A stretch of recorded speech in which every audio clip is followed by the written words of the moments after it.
नावेशी को मैं इस बात पर बड़ी देर से सोच रहा था कि आखिर ऐसा क्या हो गया कि ओम प्रकाश राजभर को नस्तनाबूद करने की बात कही जा रही है। थोड़े में ज्यादा स्वाद, यही तो है इसकी खास बात। वाह मामा, क्या स्वाद है। अरे मेरे राजा, दादी के हाथों का जादू और खुशबू से महकता घर, माँ की मुस्कुराहट और खाने की सुगंध। MDH गरम मसाला, क्योंकि हर रिश्ता है स्वाद से जुड़ा। कोई तात्कालिक वजह है क्या? यूपी की राजनीति में कुछ ऐसा हुआ है क्या हाल फिलहाल? ओम राजभर के खिलाफ इतना गुस्सा क्यों है समाजवादी पार्टी में कि खत्म कर देंगे, तोड़ देंगे, बर्बाद कर देंगे, नेस्तनाबूद कर देंगे टाइप का? और अगर मन में गुस्सा हो भी तो भी आदमी, समझदार आदमी पब्लिक में नहीं बोलता है।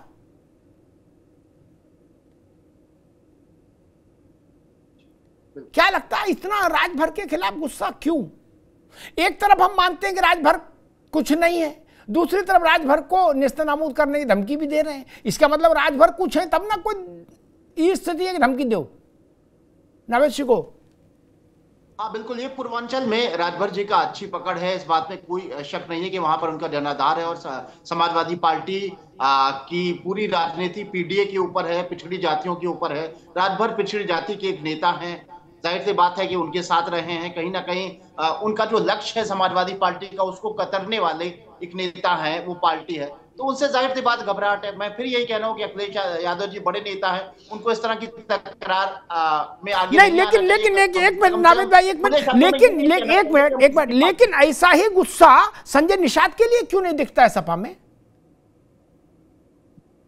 जैसा गुस्सा ओम प्रकाश के लिए दिखता है राजभर के लिए? देखिए, संजय निषाद जी के लिए वो गुस्सा नहीं होता है। उसका कारण ये भी है कि आज की तारीख में भी संजय निषाद के साथ अखिलेश यादव के बड़े सॉफ्ट रिश्ते हैं। ये बाकायदा अंदर से खबरें आती हैं।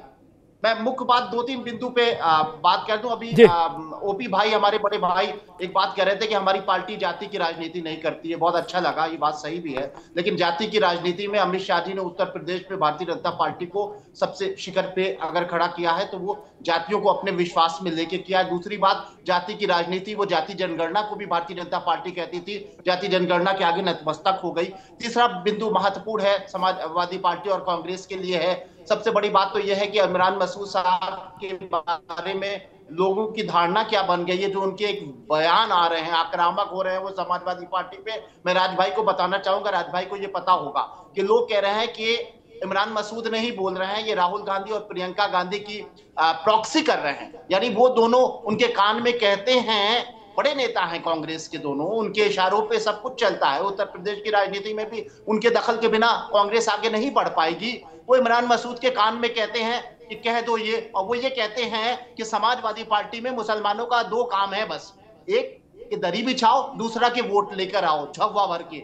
किस तरह की वो बयान दे रहे हैं। यानी इसका मतलब ये निकल रहा है कि कांग्रेस का हाईकमान ये उत्तर प्रदेश में जताना चाहता है कि 20% हमारा है, हमारी तरफ आ जाओ। समाजवादी पार्टी में तो तुमसे दरी ही बिछवाई जाएगी और वोट मांगा जाएगा।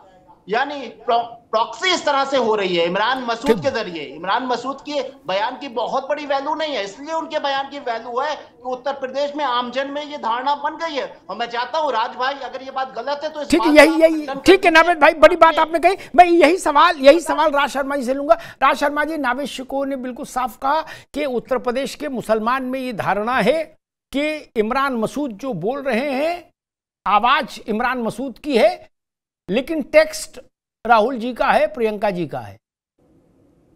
राज शर्मा जी, पता नहीं दादा कैसे हुए, नवेद भाई को कहां से पता चला होगा, ये तो मैं भी नहीं कह सकता हूँ। ये कह रहे हैं तो ठीक है, इनकी हर की अपनी अपनी समझ है। ये 4 लोग बैठे हैं, आप जो हमें लग रहा है वो कह ही सकते हैं। मगर मेरा ये मानना है कि राहुल जी हो, सोनिया गांधी जी हो, प्रियंका गांधी जी हो, खड़गे साहब हो, ये ऐसी छोटी बातों पे विश्वास नहीं रखते। वो बहुत दूर दृष्टि से चलते हैं और आप कभी भी नहीं कह सकते कि जल्दी से धोखेबाजी की राजनीति करते हो।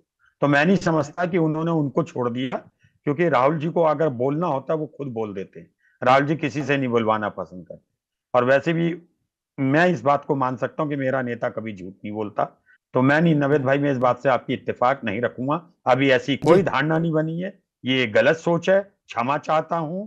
और अब आप कह रहे हो वही मैं मुझे तो नहीं समझ आया, लेकिन आपको लग रहा होगा तो पता नहीं, मगर ऐसा कुछ नहीं है। और इमरान मसूद जी ने जो कहा, मैं बार बार कह रहा हूं, आम करता, मेरे जैसा छोटा कार्यकर्ता तो यही चाहता है, इसमें तो दो राय नहीं, कभी डिनाई नहीं करूंगा। लेकिन क्योंकि सर्वाइवल हर चीज को देखना होता है, सर्वाइवल भी देखना होता है आदमी को। आज हमारी ताकत क्या है, आज हम कहां खड़े हैं, समय के हिसाब से कहते हैं ना भाई। अगर आज हो सकता है आज हम समाजवादी पार्टी ज्यादा एमएलए है तो ताकतवर है ना यूपी में, क्या दिक्कत है? उनके 35-36 एमपी हैं, क्यों नहीं है भाई? अब उन्हें हम ताकत को अगर नकारते हैं तो यहां तो मैं बड़बोला कह सकता हूं, लेकिन जो सुनता है वो बेवकूफ कहता है। तो मेरा जैसा व्यक्ति कभी ऐसा नहीं चाहता कि बेवकूफ है। मैं फिर दोबारा उसी बात पे आता हूं, दादा राहुल जी, प्रियंका जी, खड़गे साहब बहुत दूरदृष्टि रख के चलते हैं, गलत बात नहीं कहते हैं, और ना ही उनको, मैं नहीं समझता कि वो कहने से कुछ गुरेज रखते हो, कह देते हैं। ठीक, उनका जो मन होगा वो डायरेक्ट कहेंगे, उन्हें इमरान मसूद साहब से कहलाने की जरूरत नहीं। ठीक। दो बातें, जो बात राज जी ने कही नावेद शिकोह की बात पर, उसमें दो बात कह के फिर आगे बढ़ूंगा बहस में। ये बात ठीक नहीं है कि बड़ा नेता, साहसी नेता है इसलिए उसको किसी की जरूरत नहीं, ये तर्क ठीक नहीं। ये मन को खुश रखने के लिए ठीक है, राजनीति थोड़ी अलग चलती है। मैंने बहुत बसंत देखे, बहुत सावन देखे। मैं राजीव गांधी के उदाहरण बता देता हूं, राज भाई उससे बिल्कुल सहमत हो जाएंगे, हमेशा के लिए सहमत हो जाएंगे। राजीव गांधी के समय में एक मंत्री थे केंद्र में, के तिवारी, बिहार के नेता थे, मगही पान खाते थे, क्या बेहतरीन, ओंठ लाल रखते थे। उनको हुस्काया गया शब्द इस्तेमाल कर रहा हूं कि तुम जेल सिंह के कपड़े उतारो। जेल सिंह थे राष्ट्रपति, तो वो दिन में 3 दफे रेले पड़े रहते थे राष्ट्रपति को। अब जेल सिंह भी जेल सिंह, सुन लो राज भाई, हमेशा के लिए फंडा क्लियर हो जाएगा। क्या बड़े आदमी कोई चाहिए होता है दूसरा आदमी बोलने के लिए, छोटे को क्या दिक्कत, वो तो बोल ही देता चौराहे पर खड़े होके। ये गलत फहमी है आपकी।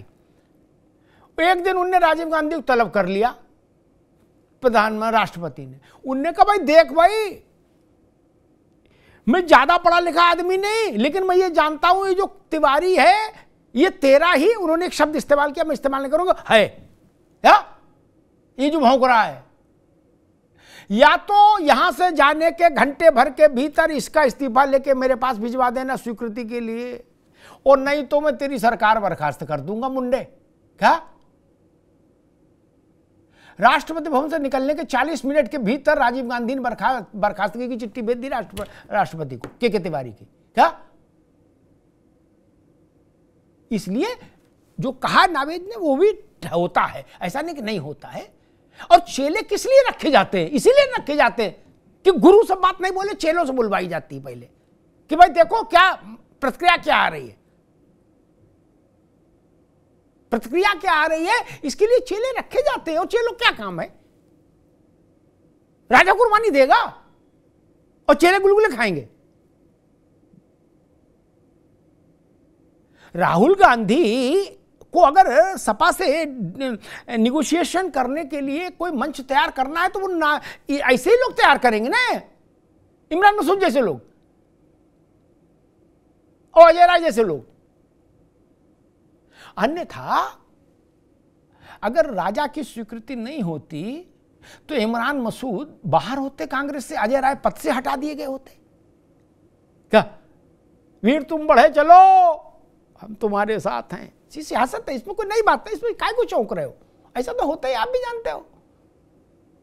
नेता चिंटू क्यों रखता है? मेरी बात से दुबे जी भी सहमत होंगे, ओपी सिंह भी, राज शर्मा भी, अंदर खाने। नेता चिंटू इसीलिए रखता है यार,